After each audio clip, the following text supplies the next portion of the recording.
merci bien. Je suis Madame Agnès Sadiki Nyabisoki. J'ai 51 ans aujourd'hui résolus. Je suis candidate à la députation provinciale dans la circonscription électorale de Chabunda en province du Sud Kivu, en République démocratique du Congo, bien sûr.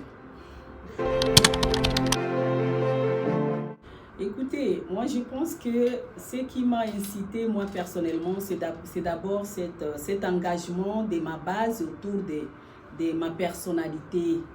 Et donc c'est ma base, ma circonscription, notamment les femmes, les jeunes filles que nous accompagnons il y a longtemps, mais aussi l'engagement de la population de Chabunda, la majeure partie de la population de Chabunda, qui a voulu voir une femme comme moi les représenter au niveau d'abord de la province. Ça, c'est la première raison qui m'a poussée. Donc, c'est ma base qui m'a poussée à aller vers les élections aujourd'hui et à m'engager, à me porter comme candidate. Mais aussi au niveau individuel, je suis très souvent sidérée quand je vois la misère, les problèmes et surtout toutes ces questions liées à la femme, à la vie au quotidien des femmes et la majeure partie, comme je l'ai dit, de la population de Chabunda, qui est une zone essentiellement minière et agricole, mais dont la population ne bénéficie pas ou ne jouit pas de ces ressources minières et peut-être également agricoles.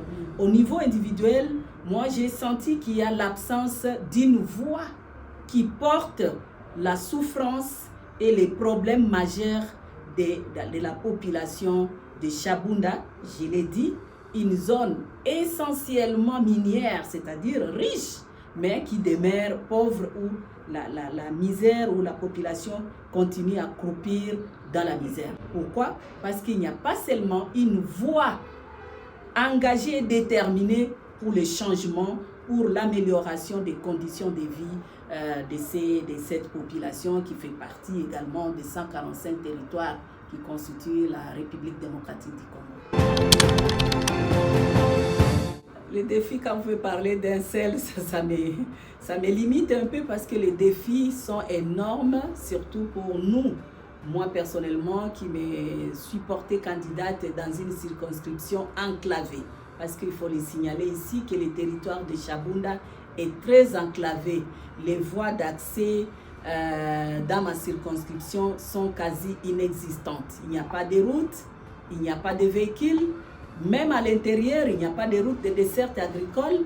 La seule voie que j'utilise et que les autres candidats utilisent, moi personnellement, c'est la voie aérienne.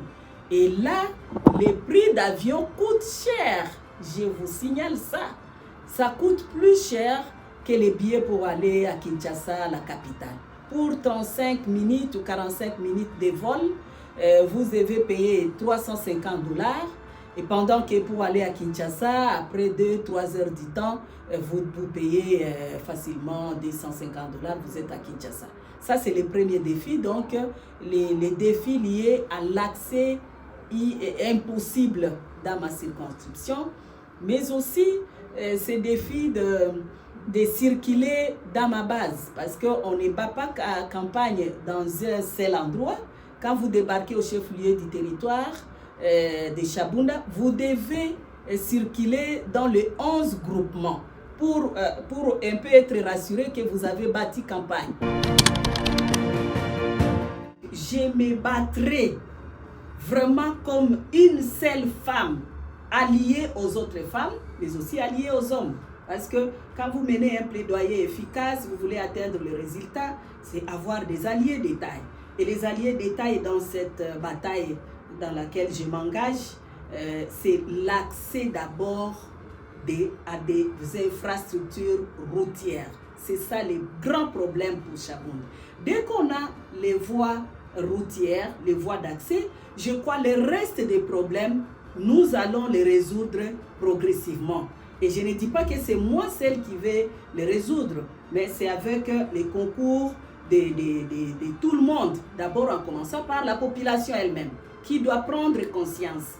Et moi j'ai mis beaucoup plus l'accent sur une vision que j'ai mise en place depuis quelques années. Parce que moi, je me suis dit, l'espoir pour le développement et le changement de Chabunda, l'amélioration des conditions de vie de la population de ma base se trouve dans les femmes. Depuis plusieurs décennies, vous le savez, en tout cas, Chabunda n'a jamais été représentée par une femme. Pendant que je trouve que quand une femme gère, je l'ai toujours dit, elle gère avec son cœur et elle gère avec sa tête parce qu'elle a été sur le banc de l'école au même titre que les hommes. Je serai beaucoup plus redevable. Donc, je rentrerai vers la population, les femmes et les hommes et les jeunes du territoire de Chabunda qui est ma circonscription pour dire là où ensemble il y a des problèmes. Je récolte tous ces problèmes-là et les canalise. Je vais être en quelque sorte une croix, la croix des transmissions des problèmes et qui gangrène la population de Chabunda entre la population de Chabunda et la hiérarchie provinciale.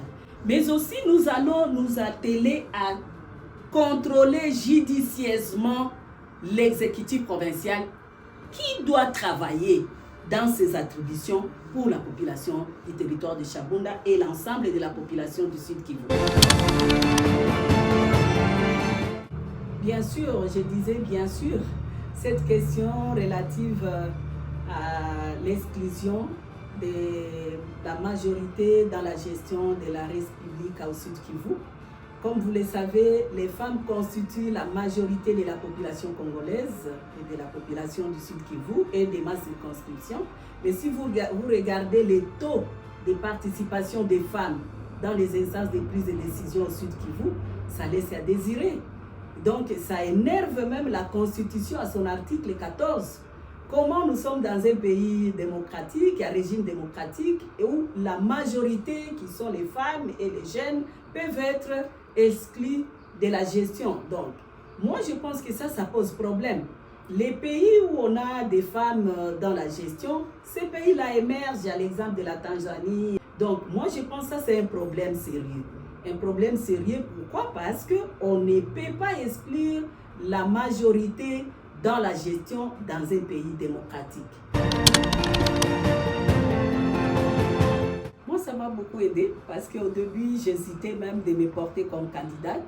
Mais après la formation et les coachings et le mentorat nous offerts par 1111 et les autres partenaires, les CEDECO et les autres, ça m'a encouragée. J'ai pris le courage de pouvoir me jeter à nouveau dans l'eau, parce que je dois signaler ici que j'étais déjà candidate aux élections de 2018 et cette expérience-là, la mauvaise d'ailleurs, parce que quand moi dans ma vie je n'ai jamais accepté l'échec, j'accepte les échecs difficilement, mais je l'ai accepté sportivement. Après juste le coaching, le mentorat nous offert par les partenaires 1111 avec les autres partenaires. Et surtout que je suis dans une circonscription particulière qui a des spécificités difficiles, qui n'est pas donnée à des femmes comme nous de battre campagne, de s'y engager, de battre campagne. Et ils m'ont vraiment accompagné et surtout ce que j'ai apprécié, c'est comment contourner les obstacles liés à la sécurité. Donc vraiment je dois dire merci à 1111 et les autres partenaires parce qu'ils m'ont réarmé la morale comme on dit.